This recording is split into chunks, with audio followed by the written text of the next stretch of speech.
Hi, అందరికీ నమస్కారం. ఒక ఇంట్రెస్టింగ్ న్యూస్ ఈ మధ్య కాలంలో మనం వినటం జరుగుతుంది. అదేమిటంటే చైనాకు సంబంధించి అక్కడ ఎడ్యుకేషన్ సెక్టార్ లో సమూలమైనటువంటి మార్పులు తీసుకురావటానికి అక్కడ ఉన్నటువంటి ప్రభుత్వం పనిచేస్తూ ఉంది. తద్వారా 12,000 కోర్సుల్ని రిమూవ్ చేసేసి వాటిని రద్దు చేసి వాటి స్థానంలో సుమారుగా 10,075 కోర్సెస్ న్యూ కోర్సెస్ ని తీసుకురావడం జరిగింది అనేటువంటిది ఆ వార్త యొక్క సారాంశం.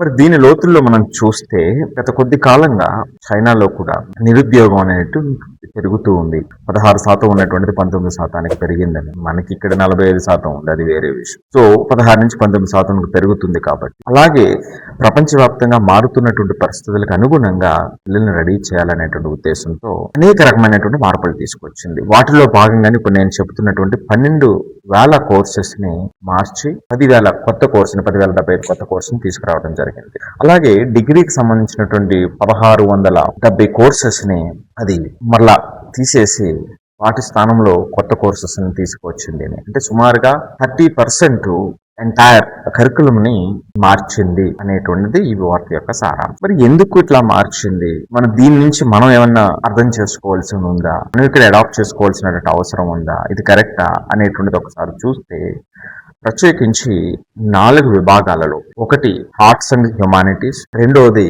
ఫారెన్ లాంగ్వేజెస్, మూడవది మేనేజ్మెంట్ ప్రోగ్రామ్స్, నాలుగవది fine arts and creative programmes.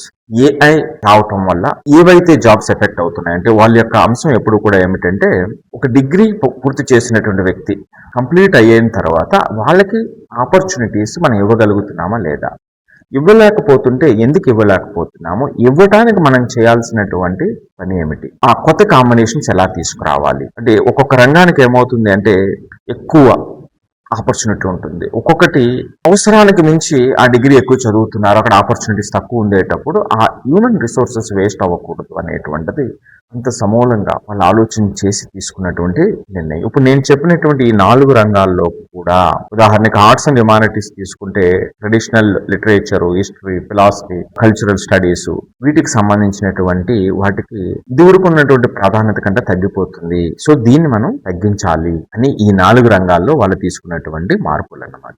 So దీనివల్ల అంటే ఇప్పుడు వీళ్ళు చెబుతున్నటువంటిది ఏమిటి, చేంజెస్ ఎలా జరుగుతున్నాయి అనేటువంటిది మనం అర్థం చేసుకోవాలి. అంటే ఒకటి అందరూ కూడా అబ్జర్వ్ చేయాల్సినటువంటి ఒక ముఖ్యమైనటువంటి విషయం ఏమిటంటే, ఫర్ ఎగ్జాంపుల్ లాంగ్వేజెస్ కి సంబంధించినటువంటి లాంగ్వేజెస్ మీద పట్టున్నటువంటి వాళ్ళు, సో ఈ లాంగ్వేజెస్ అంటే ప్యూర్ లాంగ్వేజెస్ తో కాకుండా దానికి ఎన్ఎల్పిని కూడా యాడ్ చేయడం, ఆ కోర్సుకి అంటే ప్యూర్ లాంగ్వేజ్ ఉన్నటువంటి దాన్ని ఇప్పుడున్నటువంటి టెక్నాలజీలో అవసరమైనటువంటి ఎన్ఎల్పిని కూడా దానికి కలపటం, దానికి యాడ్ చేయడం, అంటే ఆ స్కిల్స్ ని కూడా పెంపొందించడం, దాంతో పాటుగా సైకాలజీని యాడ్ చేయటం, లేకపోతే ఏఐకి సంబంధించినటువంటి టూల్స్ ని దీనికి యాడ్ చేయటం. సో తద్వారా ఏమవుతుంది అంటే ఆ ఎక్స్పర్టీజ్ కావాలి, దానికి ఆ న్యూ టెక్నాలజీని కూడా జోడించి ఆ డిగ్రీని పూర్తి చేస్తే అందులో చదివినటువంటి వాళ్ళకి కూడా ఆపర్చునిటీ ఉంటుంది అనేటువంటిది వాళ్ళు తీసుకున్నటువంటి చేంజెస్ లో కొన్ని ముఖ్యమైనటువంటి విషయాలు. దీంట్లో for example BA, BCom, BSc లాంటి కోర్సెస్ విషయంలో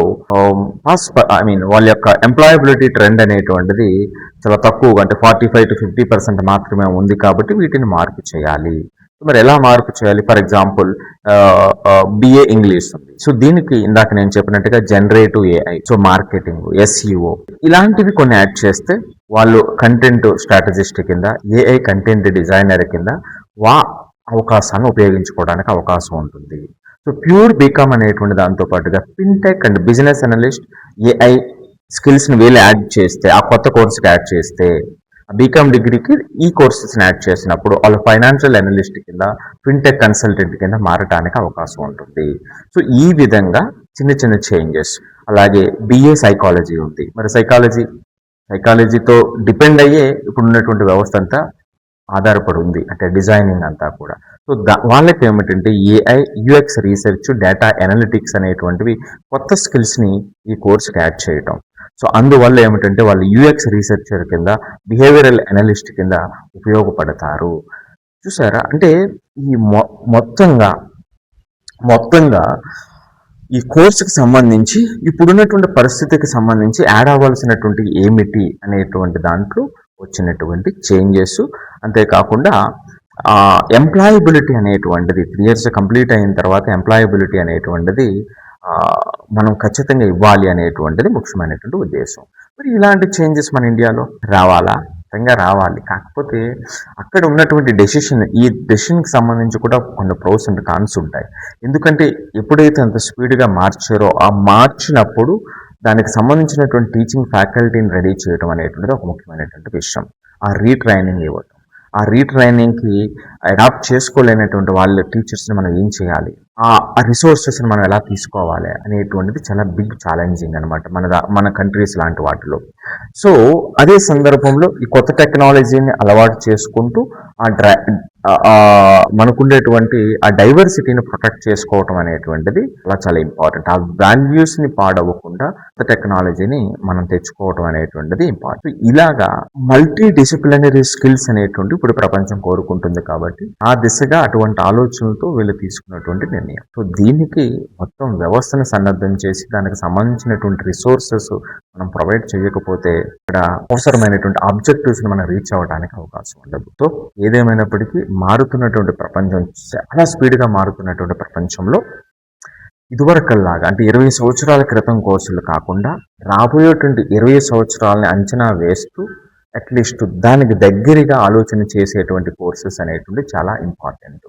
ప్రపంచం చాలా మారిపోయింది కాబట్టి సో భారతదేశ వ్యాప్తంగా కూడా దీని మీద విపరీతమైనటువంటి లోతైనటువంటి చర్చ జరిగి ద్వారా ఆ మార్పులు తీసుకొచ్చి ఆ మార్పులకు అనుగుణంగా complete eco system stake holders ready చేయాల్సినటువంటి అవసరం ఖచ్చితంగా ఉంది అనేటువంటిది నా యొక్క అభిప్రాయం. మరి మీరు దీనికి సంబంధించి గత 10-15 సంవత్సరాల్లో ప్రతి ఒక్కరు కూడా మార్కెట్ ట్రెండ్ కానివ్వండి, బయట జరుగుతున్నటువంటి వ్యవహారాలు మీరు చూస్తూ ఉన్నారు, ఎలా టెక్నాలజీ మారిపోతుంది అనేది. సో మీ అభిప్రాయం ఏమిటి? ఎటువంటి మార్పులు తీసుకురావాలి, ఎటువంటి ఆ మార్పులు మన పిల్లలకి అందాలి? సో మీ యొక్క అభిప్రాయాన్ని కూడా తెలియజేయండి.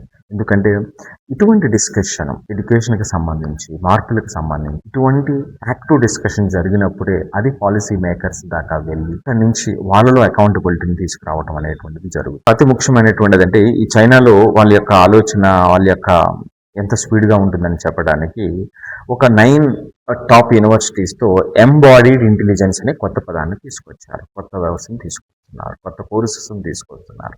ఏంటి ఈ ఎంబాడీడ్ ఇంటెలిజెన్స్ అంటే మనం జనరల్గా ఆర్టిఫిషియల్ ఇంటెలిజెన్స్ అంటే ఇది ఒక బ్రెయిన్ లాంటిది. ఎంబాడీడ్ ఆర్టిఫిషియల్ ఇంటెలిజెన్స్ అంటే ఆ బ్రెయిన్కి బాడీని ఇవ్వటం అంటే ఆ ఇంటెలిజెన్స్ ఆ 5 సెన్సెస్ ని కూడా అది గమనించేటువంటి పరిస్థితికి తీసుకురావటం, అంటే అట్లాంటి రోబోస్ ని తీసుకురావటం. దానివల్ల విపరీతమైనటువంటి రీసెర్చ్ దాని మీద చేస్తూ ఉన్నారు, ఈ ఎంబాడీడ్ ఇంటెలిజెన్స్ అనేటువంటి దాని మీద.